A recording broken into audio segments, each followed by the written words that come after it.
So I'll start by introducing myself. My name's Seth. I am with PreVeil. Really appreciate you joining our webinar today called Coffee and Compliance. I have with me Jamie and Tom. We'll introduce each of them as we go through the presentation. We'll start today with a quick overview on CMMC. There were some great recent updates. We'll cover the timeline. We'll cover what PreVeil and Forvis both do, talk about documentation, and get to our questions. Many were submitted ahead of time. We have those included here. And of course, we welcome and appreciate any questions you may ask throughout the presentation today. So with that, we will jump right in. Tom, do you mind introducing yourself and Forvis? Sure, absolutely. And appreciate the opportunity to be here, Seth and Jamie. Definitely appreciate the invitation. But I'm Tom Tollerton. I'm a principal or a partner at Forvis Mazars. We're a top 10 public accounting and professional services firm in the United States, and our network is top 10 across the world as well. So we're a large, strong firm. We were also the 6th authorized C3PAO back in 2021, very early C3PAO, and have invested pretty heavily in our capabilities. We're a leader right now in the Joint Surveillance Voluntary Assessment Program, which I'm confident we're going to talk about here with Jamie, what that looks like, and as well as, we provide a lot of consulting and readiness, gap assessment, vCISO, POAM, remediation advisory services as well. So look forward to chatting with you all. Awesome. Thanks, Tom. And Jamie, do you mind introducing yourself and taking it from here? Thanks, Tom. Thanks, Seth. And yeah, welcome, Tom. Thanks, everyone, for joining this month's Coffee and Compliance. If you've joined in the past, as you'll know, we had a brief hiatus while there was kind of a slowdown in the rulemaking. But now that things are heating back up in the CMMC world, we wanted to get this started again. So for those of you that have joined before, welcome back. And for those of you that are kind of joining us for the first time, great to see you. And hopefully, we'll see you in future episodes as well.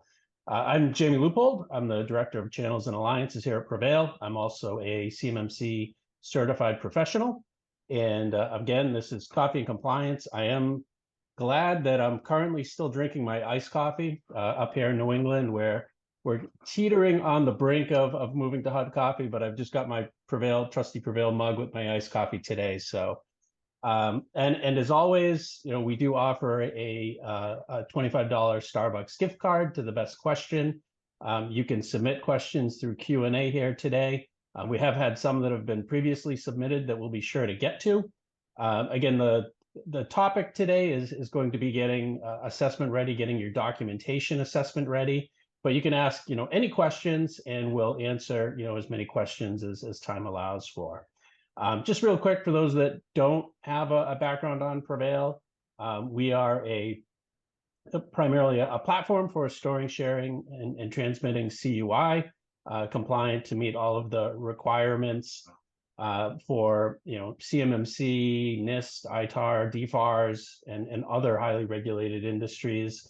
But we're not just a product company. We take compliance very seriously.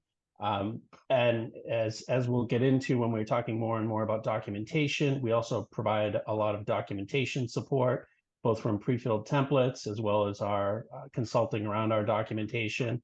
And we have a great partner community that consists of RPOs, MSPs, MSSPs, and of course our authorized C3PAO partner community, such as folks like Forvis Mazars. So we do try to take a holistic approach to compliance, provide you the technology, the documentation, as well as the community to help our customers and our partners achieve success in this complex and ever-changing world. So with that said, we did want to just provide a real quick update since this has been scheduled. There have been some updates to the overall CMMC timeline. Tom, maybe if you want to just kind of touch upon, what those changes are, and we can start there and answer a couple of questions, and then we'll dive deeper into the documentation.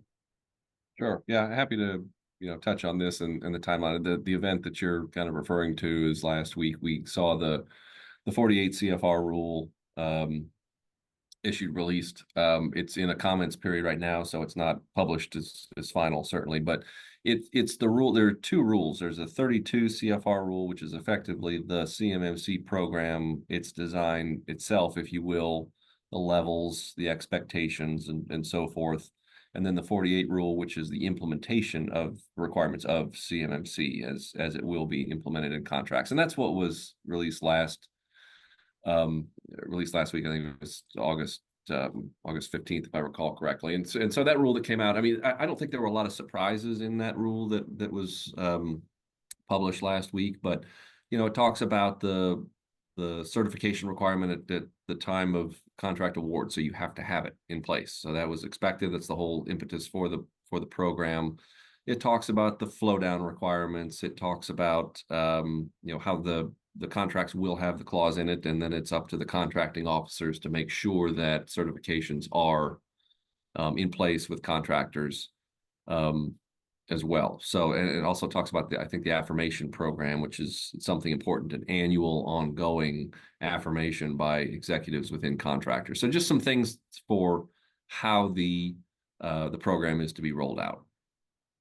Got it. No, thank you. That's good to know. And I think there was some confusion. Some people, we've been hearing thought this meant that CMMC is live now, but obviously, we're waiting for the CFR 32. And this is obviously, as you mentioned, a proposed rule, still goes through comment period. I think personally, the one that I'm, more excited for is the CFR 32 release, which we know is a final rule with OIRA. Hopefully will be released here within the next 30 to 60 days, I think is the objective. Mm-hmm. And that one will obviously, tell us, I think, a lot more about CMMC and what it's officially going to look like. Yep. We've been getting some questions. How does the CFR rule impact PreVeil? No real impact on us or our customers, because again, this is really more how do you implement the overall CMMC rule into DFARS. If anything, obviously that will bring in the third-party validation, but quite frankly, a lot of people should already have this, through their DFARS 7019 clause, where you do have to have your self-assessment score entered into SPRS, which I know a lot of our customers already have done. But so that's more, I liken that more to just already what you have to have accomplished through your existing contract obligations through DFARS 7019 and things like that. I guess another question, that does come up, Tom, and obviously you guys have done a lot in JSVA side, but anything, do you know when the 3PAO assessments might start that aren't JSVAs, or any changes to the JSVA program that you're aware of?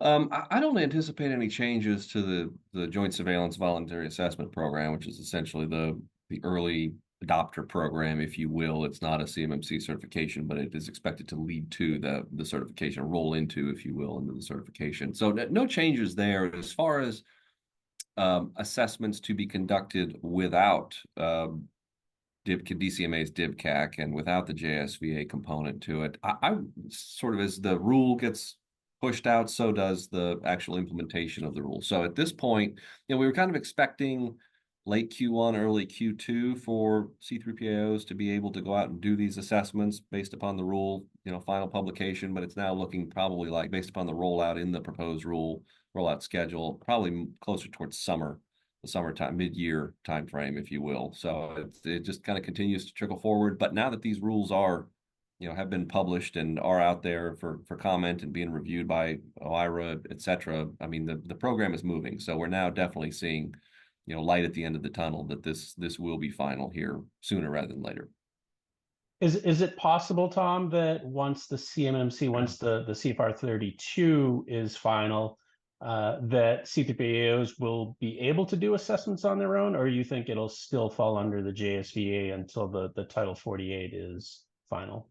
I would just, this is me speculating here. I would assume that the JSVA program will continue to live on, because it's when the clauses requiring CMMC in contracts when it will become absolutely mandatory. So there's probably some tie in there. So I would expect JSVA, quote unquote, live on probably into early next year. Okay. Excellent. And I think this is a good question, and I can kind of cover this one, and then we'll jump more into kind of some documentation specific discussion. But for folks that are kind of still at the early stages, how long does it generally take for PreVeil and I guess just any organization to be ready with their compliance documentation? And documentation, obviously a big part. You do have to have, of course, supporting evidence and the right technology in place that confirms and validates your documentation. But when we take a more general, holistic look at how long does it take me to get compliant to at least to a state where I can get in front of an authorized C3PAO for some sort of assessment. It really does depend on obviously the complexity of your organization, the time and resources you have available. But generally speaking, this is not something you're going to do on your lunch break or over a weekend. This is a long, involved process. Does require typically multiple stakeholders within an organization. We find that our customers that leverage our documentation, certainly are saving a lot of time because we do have pre-populated templates that they can leverage and other documentation, policies, procedures that they can leverage. Even with that, though, it does still take them, a matter of weeks to months.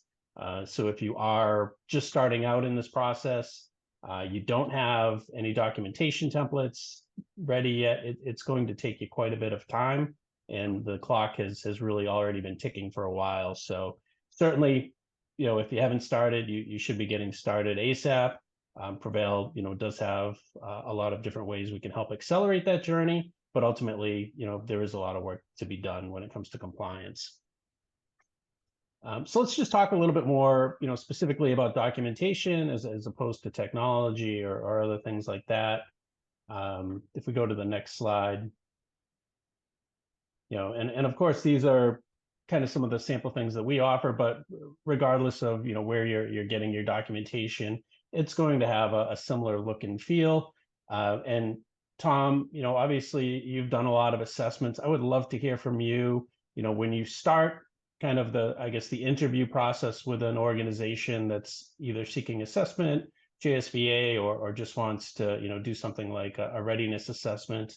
What's kind of the key things you're looking for from a documentation perspective to see if they're ready? Yeah, absolutely. And having gone through these assessments, there are a number of things associated with documentation that really help streamline the sort of the kickoff and then the early stages, if you will. But it all starts with that system security plan.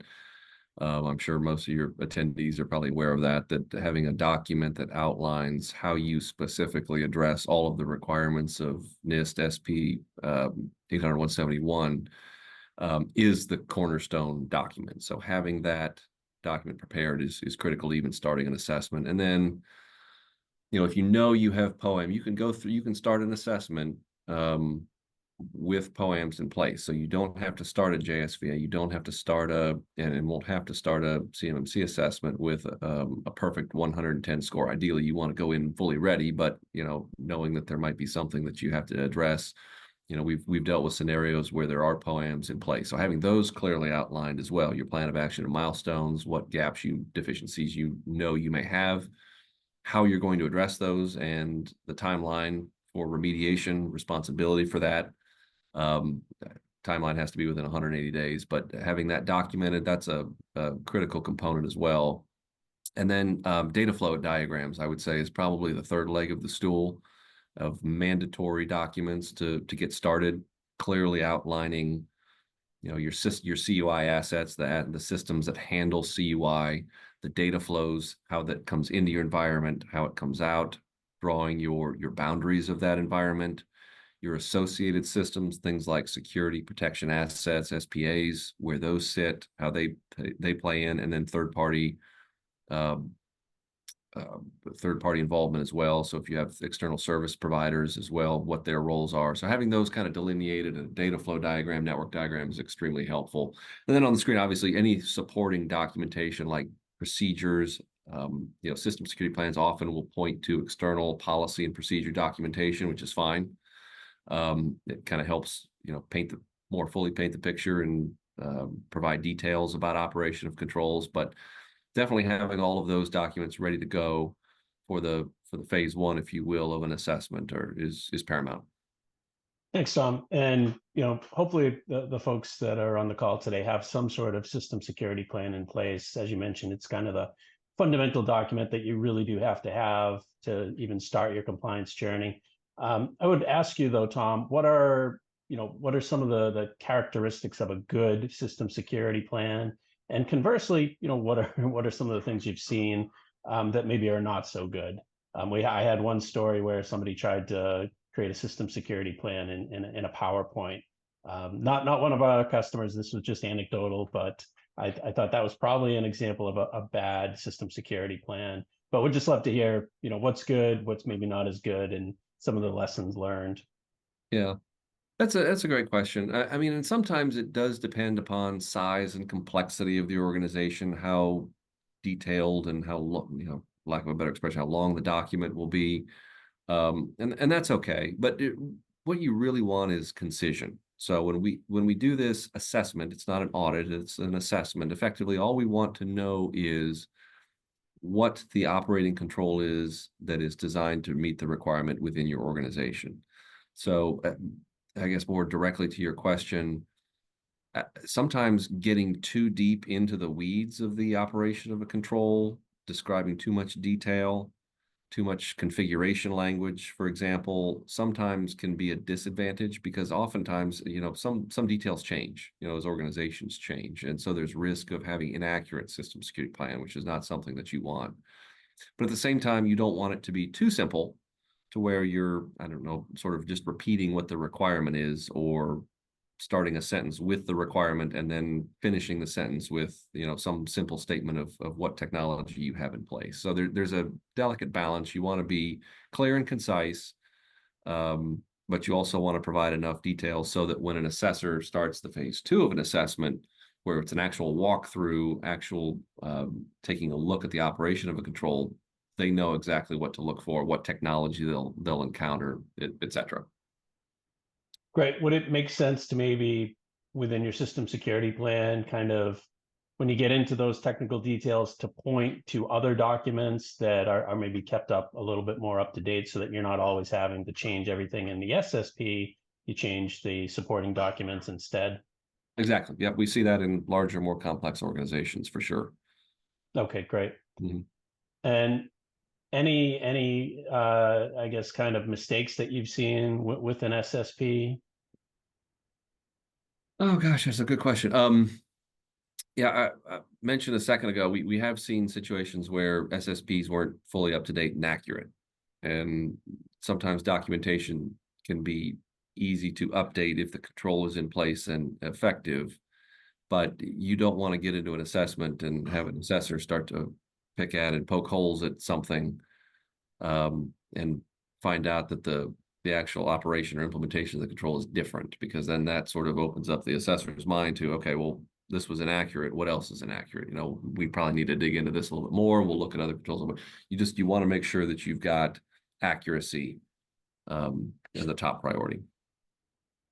Great. And so the system security plan, obviously very important for the organization, but a lot of companies today, they're not doing this all internally with all internal resources. They might be leveraging cloud resources, external service providers, and it seems like at that point they'll need a shared responsibility matrix. And obviously that's something a company like PreVeil, being a cloud service provider, we have a very detailed shared responsibility matrix.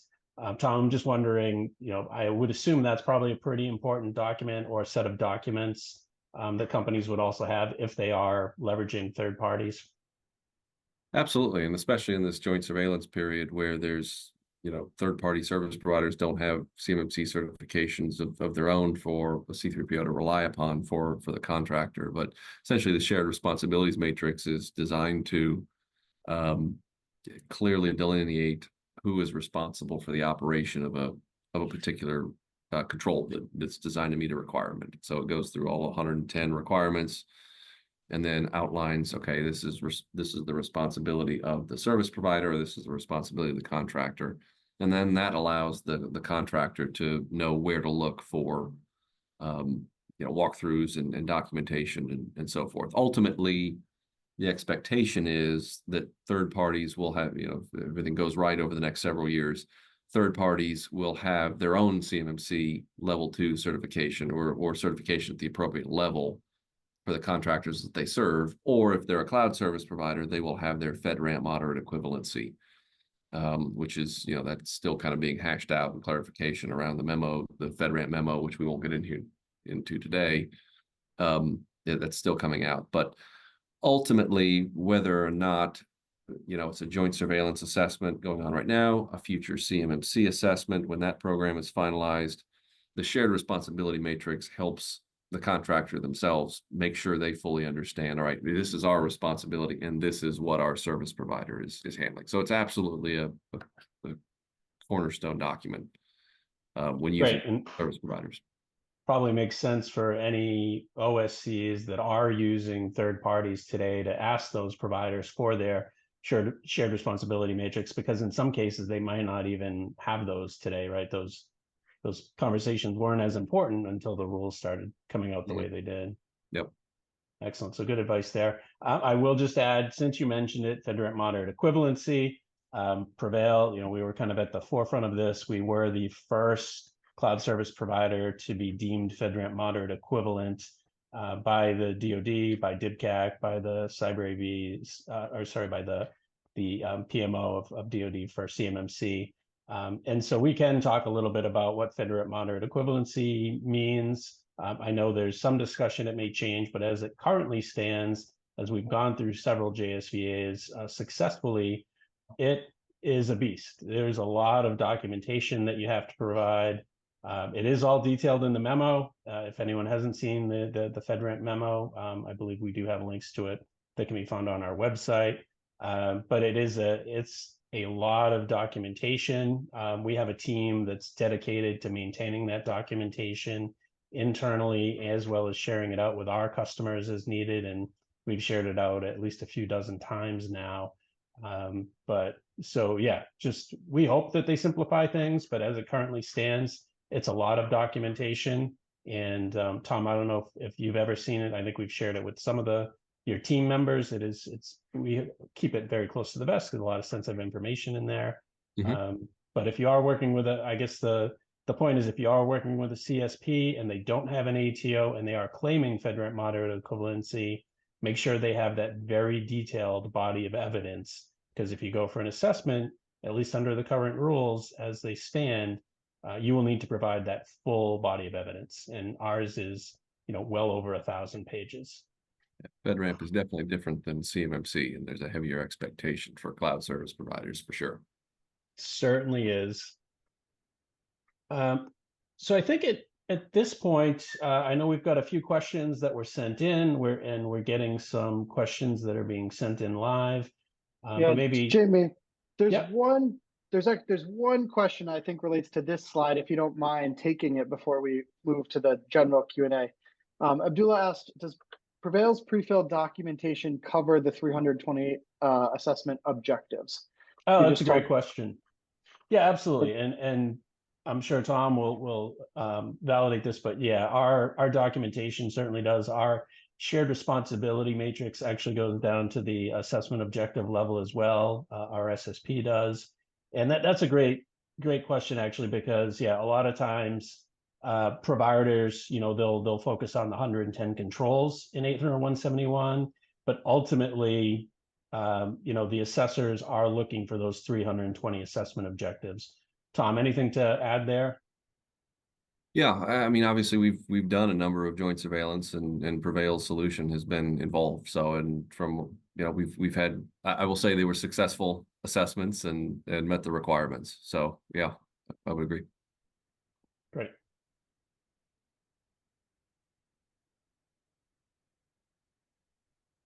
As long as we were talking, just looking at the question, there was a question a second ago on FedRAMP moderate equivalency, which I think we were just talking about. Will it be a requirement for SPAs? That my expectation of that is no. Really, the only expectation for FedRAMP moderate equivalency is for cloud service providers that are handling CUI or have direct access to the CUI. To this point, we have not seen it applied to endpoint device management, for example. I don't expect it to be applied that broadly. Tom, just if people aren't super familiar, what's a SPA? Security protection asset. So, a system function that supports your CUI environment, but doesn't necessarily handle CUI. Thank you. Yeah, and I think the key distinction there is that the security protection assets do not store, process, transmit CUI versus a CUI asset. PreVeil obviously being a CUI asset because we are storing, processing CUI. Something like an RMM tool, I think you're, and I see that question, so we're just going to touch upon that now. That one gets tricky because some RMMs and a lot of them can actually get into the data. So it really comes down to, what is that RMM tool's permission? Because if you can get onto a system and access data from there, now you can potentially, access the CUI asset, and that probably would bring it into scope as something more than just a security protection asset. Tom, what are your thoughts there? Well, certainly, I mean, that would be an external service provider if there's access into the environment, a level, the certification with the level that the contractor themselves has to have would be the expectation there. FedRAMP is really only applicable to cloud service providers as it relates to CMMC. Yep. Yeah, a lot of RMM tools, I think, are also delivered through the cloud, so it could potentially bring that in as well. Okay, so feel free to continue asking questions. We did have some that were sent in that we did want to get to. I know we already covered the RMM EDR, so that last one we don't have to worry about. I guess we can kind of start with the first one here. When should we schedule our assessment? Should we wait until the contracting officer requests it? As it stands, the JSVA program is active. The way that works is you do have to contract with a C3PAO, and then you're nominated to DoD, and then DoD ultimately selects who's going through that program. Tom, my understanding is they do have to have an active contract to submit for JSVA, correct? They have to be party to an active contract, yes. Party to an active contract. Yep. Great. But so I've been telling all of our customers that think they're close to ready. If you think you're close to ready, then why not get in the queue, right? You're going to get ahead of the line. You'll be, working directly with an authorized C3PAO, and all indications, including it was reiterated in the CFR 48 that just came out, is that they do fully intend to grandfather anyone that passes the JSVA with a perfect score into a CMMC level 2 certificate. There was some specific language around where they will not have required duplicate assessments. So they're including, both DIPCAC High and JSVAs as part of that. That's one of the benefits of going through it, is you get that DIPCAC high confidence assessment alongside of the C3PAO assessment, which, is you mentioned, the proposed rule has suggested that it will convert into a CMMC level 2 certification. We've always told clients that it's a business decision. Do you want to be kind of an early mover? There is potential risk associated with delay of the rule and abbreviated validity of the 3-year cycle, so to speak, when it converts. But, it does demonstrate commitment. I think the early JSVAs, follow the DIPCAC methodology, whereas when C3PAOs are authorized to go by themselves, you're probably going to have a slightly different, obviously we have to have the certification assessment process, the CAP document completed, and everybody has to adhere to that, but you'll get different, assessor approaches and so forth.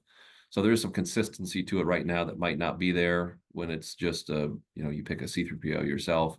So there's advantages to moving forward, but again, it's not mandatory. So if you don't feel comfortable, not ready, we've never, pressured clients into doing it. Right. I think this is actually a really good question, this second one, Tom, because I think I get this question a lot from customers. They're not really sure, what the process is, what happens after they reach out. Does that mean, they're committed? So maybe talking through, because I don't think even customers really realize, OSCs understand, the different phases of the CMMC assessment process, even the JSVA process today. So maybe just talking through a little bit more about that, from initial phase to before they even would select a C3PAO. Yeah, absolutely. I'll start with probably JSVA because it's going on right now. It really is a three-party process, and it's a little bit sort of convoluted. It's gotten much smoother as the JSVA program has matured, but essentially the contractor would select a C3PAO, however they want to go through their own, selection process. As you mentioned a second ago, the C3PAO would have a contract with the contractor to conduct this assessment, and then the C3PAO submits the contractor's name to the CyberAB and DIBCAC for assessment, and then it's at DIBCAC's discretion scheduling of that contractor for the assessment process, the JSVA process. And then DIBCAC will reach out directly to the contractor to get that scheduled. And then from there, three-way communications start, and everybody gets on board with whatever the week is, the timeline that effectively DIBCAC selects.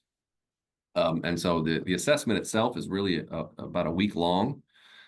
We request documentation, system security, everything we talked about a second ago early on. And so there's a bit of a phase 1, phase 2 approach. So there's the readiness review, as it's called. We take a look at that documentation to make sure it's sufficient to even conduct an assessment, and get familiar with the environment, the right questions to ask, et cetera, during the assessment. The assessment is scheduled 4 weeks out, roughly, from that time frame, 4 to 5 weeks out, probably. And then all of the walkthroughs are conducted during that 1 week session. So we want to observe control implementation. We want to do interviews and walkthroughs, and DIBCAC and the C3PAO are involved in that. And then from there, results are completed. And so DIBCAC high confidence score is completed, and then the C3PAO would issue, there's different sort of ways, but essentially confirming what the results were, what the findings were, so that eventually, assuming the 110 score is achieved, that the certification could be issued when and if the CMMC rule is final. And if they don't have that 110 score, they do get that 6-month POAM window to fix everything, come back, right? Yep, and then that's something that the C3PAO will coordinate with you and with DIBCAC, with the contractor and DIBCAC, to follow up and make sure that those are closed, and then reissue any sort of final determination decision. And one thing that I found interesting, because in the proposed final rule, I guess the now final rule that we're waiting to see released, is that there's a minimum score you have to hit to even qualify for the POAM window. I think it's like an 88. But my understanding is that under the JSVA program, there's really no minimum. As long as they're kind of in decent shape, they can get into that POAM window. Is that right? Is that what you've seen? That's a good question. I have not encountered that myself, actually, but I think I heard about that recently. Okay. But I'm not sure that's accurate. And so that might actually be something I'd follow up on. But I would certainly aim to have an 80% or the 88 out of 110 if you're going to jump into it. Yeah, Tom, Susie asked this specific question. Do you have to have a perfect score to obtain CMMC certification? So maybe you could just kind of repeat that quickly under JSVA, and then what it might be going forward. Sure. Yeah. If you end the JSVA program and you get through the assessment week and you don't have 110, that doesn't mean you won't achieve a CMMC certification. So as we've been talking about, there is a certain score you have to achieve in order to be eligible for POAMs. And there are some things that you can put POAMs in place for, but you would work with your C3PAO at the end of the assessment week to, walk through POAMs, what the plan is, plan of action milestones, what the timeline is to get those remediated. And then the C3PAO would come back and validate that those have been, any deficiencies have been remediated, the control requirements are met.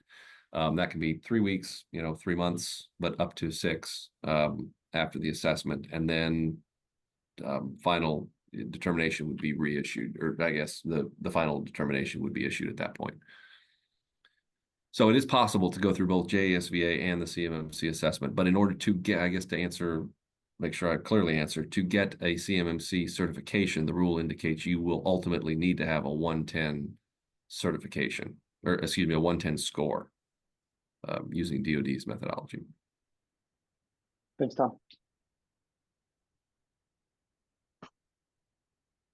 Great. And then had a question about PreVeil. They must be a PreVeil customer using our documentation. How would you contact the C3PAO?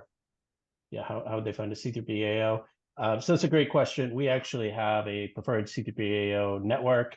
These are all C3PAOs that are familiar with the PreVeil platform, familiar with our documentation, with the goal of easing the burden of the assessment, having a smoother assessment because they're not trying to learn about the platform and understand it at a foundational level. These folks all have PreVeil experience. And the best way to navigate them is either contact me directly. I actually manage our C3PAO program. So you can reach out to Jamie at preveil.com, or we have an email alias partnercompliance@preveil.com. And we also have them listed on our website under our partner marketplace. So 3 different ways. If you have any questions, feel free to reach out to me directly. I work directly hand in hand with all of our C3PAOs, but you can also find them on our website. The next one has to do with remote companies, remote devices. This probably be a good one for you, Tom. I suspect you probably have some experience here. Yeah, this is a great question. So, encountering personal devices specifically, I think is the crux of this question. Remote company, obviously, companies are continuing to hire remote workers, and we're seeing companies expand all over based upon, where the talent's available. So it's not uncommon for companies to, rely upon remote workers. I will say, there aren't any control exceptions associated with remote workers, so everything still applies. And frankly, the most common approach we see to remote workers is having a virtual device infrastructure, being able to support VDIs and allowing employees to log in even from their personal devices into a virtual environment that can then access CUI. So that helps, I think, address most of the controls. We might call that the gold standard and the easiest way to accommodate that. There are solutions for endpoint management, mobile device management, et cetera, that could potentially put in some of the controls, things like endpoint, antivirus, et cetera. But those are a little bit less reliable simply because, they're personal devices of individuals and they might not be able to connect to the centralized antivirus server and so forth. So it's a little bit more precarious trying to go that way. It is possible to meet the requirements that way, but we would certainly recommend virtual device infrastructure. And I don't know if you've got any comment or thought, Jamie, but that's certainly what we've seen. Yeah, I guess VDI, as you mentioned, is a great solution. Obviously, it comes with its a hefty price tag. So I guess that's the one challenge we've seen there.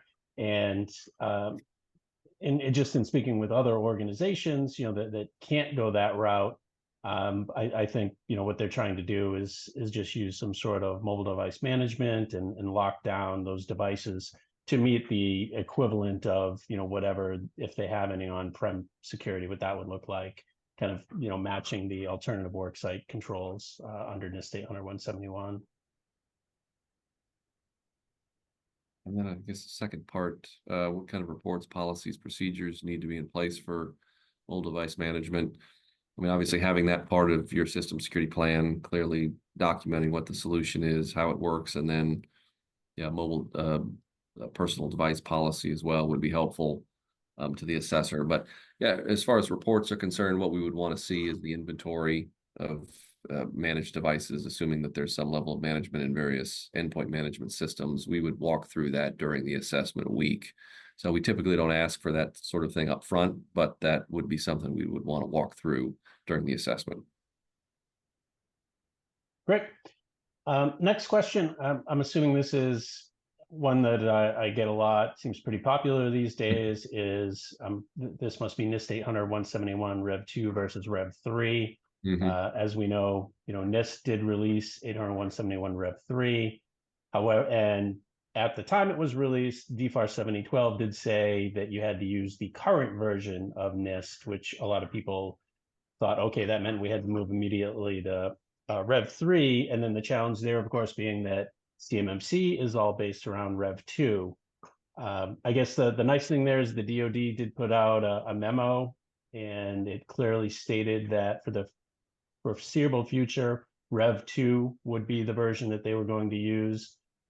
So we're telling all our customers, focus on Rev 2. All our documentation aligns with Rev 2, and we'll change as needed. But I would suspect that if and when the DoD moves to Rev 3, they will likely give us a significant runway to make that change.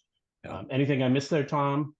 No, that would be what I anticipate as well. I mean, there has been so much effort to get ready for CMMC with the existing 800, 171, 110 requirements to right before rolling out the framework into contracts, presumably in the next couple months, to move the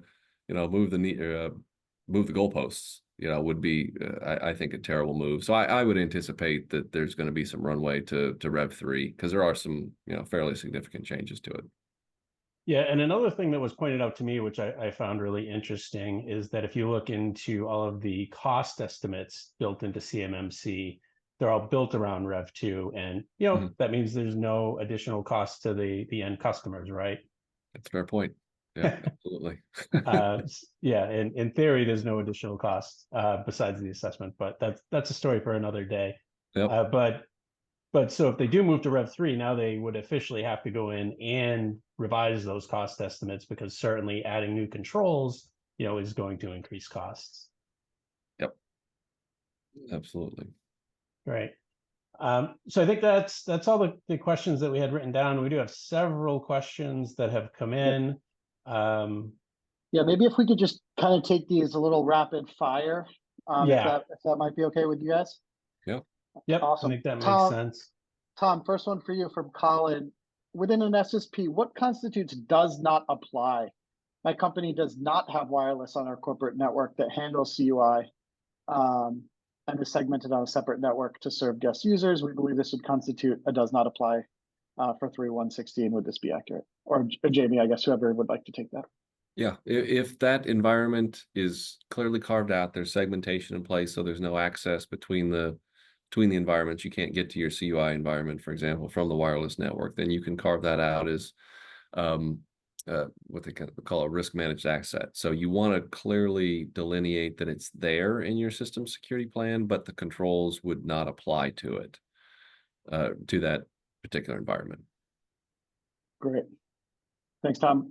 Jamie, two kind of related ones for you. Colt says, can you speak more to the compliance accelerator within PreVeil? We have mail and drive presently, but we're not aware of this feature. And then related to that, we have a question. How does PreVeil ensure the documentation aligns with the latest NIST 800-171 updates? Sure. So I think the first question we just kind of answered. We are sticking with 800-171 Rev 2. All of our documentation does align to that. Now, the nice thing is, because we as a CSP have to meet the 853 library, it will be easy for us to move our documentation to Rev 3 when that time comes. But for sake of our customers, we will stick with the one that's enforced by the DoD. As far as Compliance Accelerator, that's a relatively new program that we've launched. What it does is it takes all of our documentation, adds it along with a knowledge base and an e-learning center that includes videos. So it kind of gives you a full walkthrough of if you're trying to kind of get ready on your own as much as possible. It's a great resource, additional resource, and you can contact your customer success manager. Feel free to reach out to me if you have any questions about it. But we have had a lot of customers taking advantage of that and finding a lot of success, and ultimately, saving a lot of time and effort through it. Yeah, and they've been used in assessments that have gotten 110 scores, right, Jamie?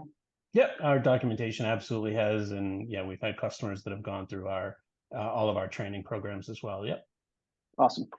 First question, actually, that we skipped over. Abdullah says, how can prime contractors ensure the compliance of subcontractors when they don't have access to their SPRS scores? So kind of like a flow down question. Yeah, that's definitely tricky. So the expectation as it's designed is that when you bring, and again, this applies for new contracts moving forward. So we've got to be clear that this is not backward-looking program. So when new contracts come out, you are the prime contractor. Let's say you're bidding to be the prime contractor. You need to look through your expected supply chain and make sure that your subcontractors are going through CMMC or have a CMMC certification. We'll see how that rolls out early in the program, because there will be that bottleneck, that ecosystem bottleneck for certifications, I think, as we've talked about in the past. But ultimately, once the program is rolled out and the ecosystem equalizes and there's certifications out in out in the wild, so to speak, it will be the expectation of the prime to manage their subcontract, their supply chain, if you will. And that just comes down effectively to good third-party management programs. Awesome. So I think that's a great forward-looking view. Thank you, Tom. There's a follow-up here. Maybe if Jamie, you can take this, which is, what are they required to do today? Like, will current contracts be required to certify at their current contracts, or will DoD cut them some slack? So, what are these guys required to do today under the contracts? Sure. So today, you're required to follow whatever contract clauses you have. If you have a DFARS 7012 clause, you're required to meet the 801-71 Rev 2. If you have a 7019 clause, you need to be completing a self-assessment and reporting that score into SPURS. But yeah, just follow what your current contract is, and that is what the law states. I don't know what they mean by cutting slack. The one thing the DoD has been clear about is it will be a phased rollout of CMMC, so they don't expect every organization to be CMMC level 2 compliant the day the rule goes into effect. There is a 3-year rollout period where they will gradually introduce it into contracts. That does not absolve you of your existing contract requirements, though, your existing obligations under 801, under 7012 and under 7019. So, you really should already be virtually compliant. And quite frankly, the only thing that CMMC changes is including into scope some of those external service providers, security protection assets, security protection data. But otherwise, and maybe speeding up your POAMs, which a lot of people kept open for probably a lot longer than they should have, which is why they've moved to this 180-day window. Tom, anything else to add there? No, I think that you covered it. I think that makes sense. Great. I know we're coming up on time, Seth, probably a few more questions. And if there are any others, that come in that we don't get to, we'll try to answer them and maybe reach out to folks if they had specific questions. But I do want to be, cognizant of time. Yeah, I think there's a lot of PreVeil specific ones. We can get back to you one-on-one about Sure. these. I did see one. I'll take. Are there any tools or platforms you recommend for automating compliance documentation, especially for small to medium enterprises? There are a lot of good GRC platforms out there. We frequently see kind of three. The ones that we see the most are the ComplyUp platform, FutureFeed, and Cyturus. Those are three that I see the most. But Tom, I don't know if you guys use one, or if you see the GRC platforms in your assessments. Anything to add there? I mean, we've seen the ones you've mentioned. I mean, we don't have one specifically, and typically it's we have a documentation sharing platform that we can use if that's preferred. But there are a number of GRC type tools that meet the requirement. Certainly. Yep. Yeah, I would agree, Seth. Let's save the PreVeil questions. We're not here to do an infomercial. But if there are any other more general questions. It's not a general question, but Tom, Colt asks, what level of detail will likely be required for the DFD or asset categorization? Do all endpoints need to be listed, or is a high-level summary sufficient? Typically, high-level summary is sufficient. So if you're talking about like subnetting, if you could clearly delineate subnets and purpose of those subnets, that's helpful. Major systems, having those on a diagram and having those listed is important. But I mean, we typically don't see, hey, Joe Smith's laptop is part of the environment. It's in larger, more complex environments. Those are generalized as like user laptops and server environments and things like that. Got it. Great. And then I think for the final question, Jim asked, can a company that's preparing without 7012 flowdown request a C3PAO assessment in anticipation of a future contract award, or what would you recommend for a company in that position? Yeah, it's a great question. I was looking at that actually and thinking about typing out an answer here. In anticipation of a future contract award, I think is the key. So if there is no contract right now, C3PAOs can't conduct a joint surveillance voluntary assessment right now. There needs to be DoD is just looking for or DIPCAC is looking for a contract number right now when they're doing these assessments. You can be prime or sub to it, but that's the requirement. So there isn't anything to get in ahead of it just yet, but we'll see what happens early next year. There might be the possibility. We'll see if JSVA evolves or if both rules are published as final and final guidance for C3PAOs are issued. It might be possible. Tom, good question for you. Is Forvis Mazars, are you kind of starting a queue for folks that want to kind of get in the line for C3PAO assessments, don't want to go through the JSVA program? I know some folks are doing that, so be curious what your stance there is. Yeah, we are contracting with some contractors, clients that want to get in the queue, so to speak. I really hate that term. Get in the queue. Get in line.